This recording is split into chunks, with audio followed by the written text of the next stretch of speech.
sometimes just be an asshole.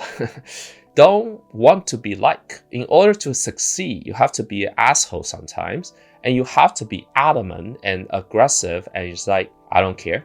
It is what it is. We're doing it. Hello, welcome back to this channel. This is the last episode of 2025. I want to talk about entrepreneurship again, what I learned in 2025. There's a saying that it takes about 3 years to enter a industry, and takes about 5 years to understand the industry, and 10 years to dominate a industry. And so I am at the crossroads of understanding the industry. And to be clear, even before that, I was in the space of real estate, which is what our software company is about, for 5+ years, doing all kinds of rental properties, single families, and multifamilies. And I think this year is where I really mature as an entrepreneur. And the thing that I will summarize it into is the hardest part about an entrepreneur that is coming up on their 5th year is to resist the ability to want to be liked. That's the euphemistic way of putting it. The other way of putting it is there will come a point, in my opinion, that most entrepreneurs will feel in their heart of hearts that everyone is stupid. Investors are stupid, customers are stupid, employees are stupid, and the founder himself is stupid. Like, everyone is stupid. I think it's because everyone has a subset of kind of axioms of the world, and they came from that perspective. Their whole understanding of the world is coming from their limited perception of what happened to them. And the clashes happen when people's experience or their ways and their patterns coming into the table are very different. But the company is a single organism. It needs to move in one direction. So the ultimate test for a founder is what happens when you know very well that you're going to go do X, and the company decided that, hey, X has a lot of risks. That becomes even more apparent when I, the founder, respects the opinions of the employees, respects the opinions of the customers and the investors. But I know very well, because I think about the problem every single day, what's the direction of the company. In the early days, because there is a blank slate, people are just kind of waiting for you, the founder, to make a decision. But as the company matures into their 5th year or 4th year, people have some say. They are becoming adolescents in some sense. They feel like they have an understanding of how the world works, and they voice their opinions. Sometimes the opinions are valid, but sometimes they are valid, yet they are not the right thing according to the founder. So a classic example arises in the last few weeks, where I have been thinking about raising prices for the customers who have been customers for the last 2, 3, 4 years. Some people are paying $99 a month when the entry price is $4.99 a month. And some of these customers will exit the industry in the next couple of years. And so the question is, do we keep them on $99, or do we upgrade everyone to $4.99? Well, one of the competitors did just that, and some folks took it. Some of the customers took it to LinkedIn to complain about the price increase. And I, being the founder, examined the health of the company and also watched hundreds of podcasts and developed this understanding that eventually you have to burn bridges with folks that you can no longer provide the adequate value. It's not a personal attack. It's just a business decision that that's the right thing to do for the business. However, the employees, the voices in the company, and for well-intentioned reasons, believe that, well, if the competitors are doing it and we don't do it, then we are able to get the customers from the competitors. That's a very logical argument, but it turned out the same people that complain on LinkedIn, when we reach out, we couldn't convert any of them. And that's because there's a flip side of the coin, is humans are freaking lazy.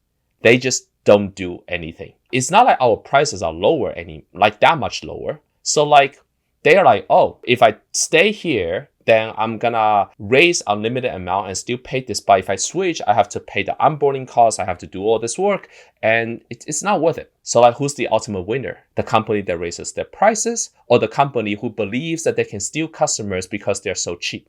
And then on the other hand, if you're charging $99 a month per customer, and our customers are like capital raisers, when are we ever gonna get to $100 million ARR? Like, there are only 10, 20,000 customers in the world. And I believe that these are the things that I think about every single day, even sometimes waking up at 4 a.m. in the morning and like panic, like, holy cow, how are we gonna get there? And then there are the well-intentioned opinions and the voices of the investors, the companies, and so on. Now, when we did this like price increase, the investors got the same email too, like investors of the company. And they also like quote unquote complain, and they write back and like, this is kind of not cool.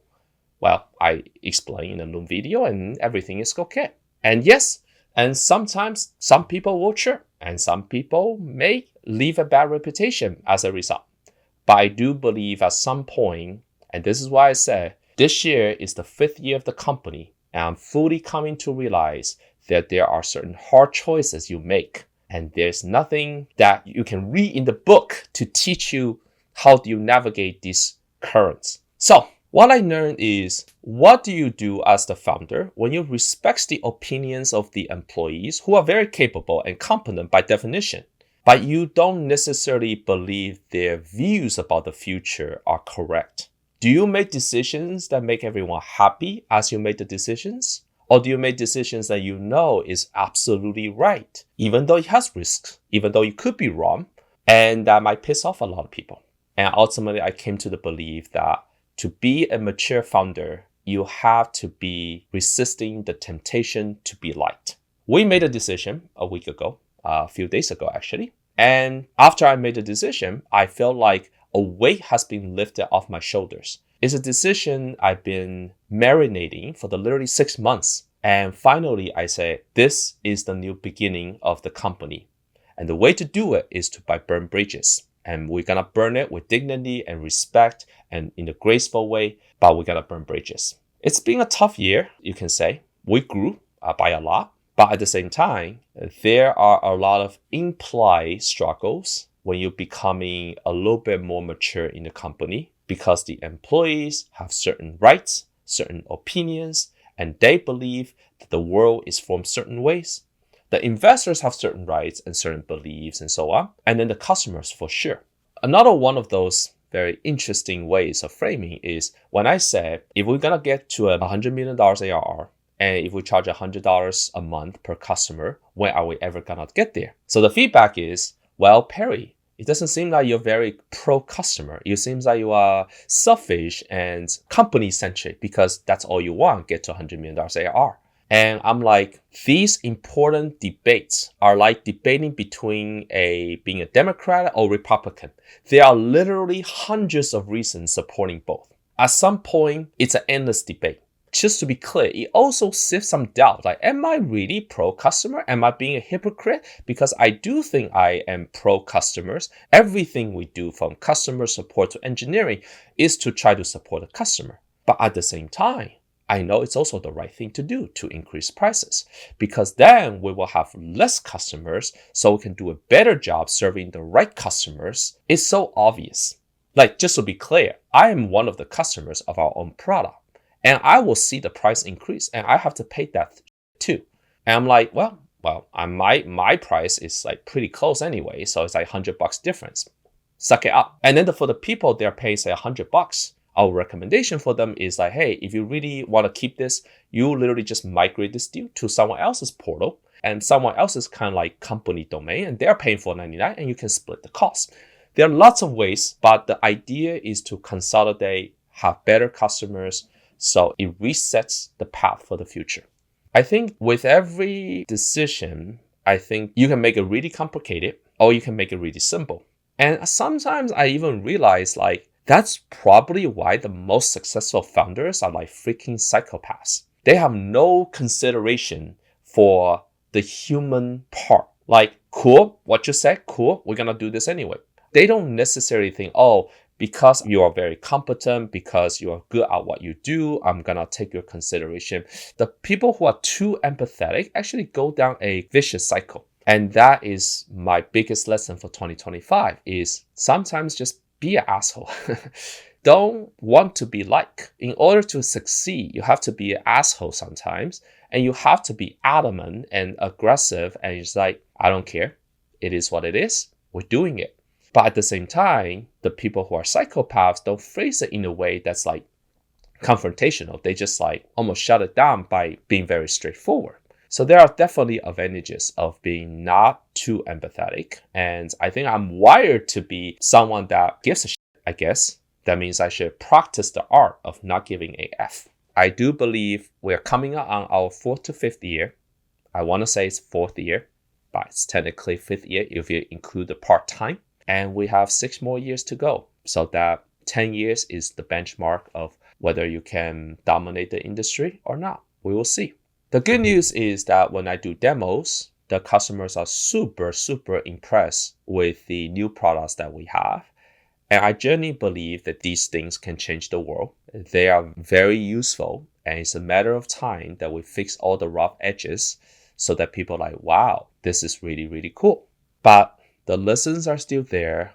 And a lot of it is psychology. So if you're an entrepreneur out there, you are struggling maybe on the problem of, I know what to do, but because I have a sizable team, I want to bring everyone along with me. I don't want to be directly confront them. My advice is, this is the advice I told myself, is that you have a lane and your employees have a lane.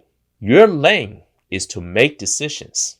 And what not to do is to delegate the decision making to the opinions of the employees. You're gonna make a decision based on your intuition, taste. You're traveling the maze like countless times. You should not be making a decision based on he said, she said from your investors or employees. And the employees have a lane, and their lane is to give opinions. They're still encouraged to, because sometimes the opinions are actually really good. And their lane is to also execute your final decision. How do you reconcile the conflicts in opinions is an art.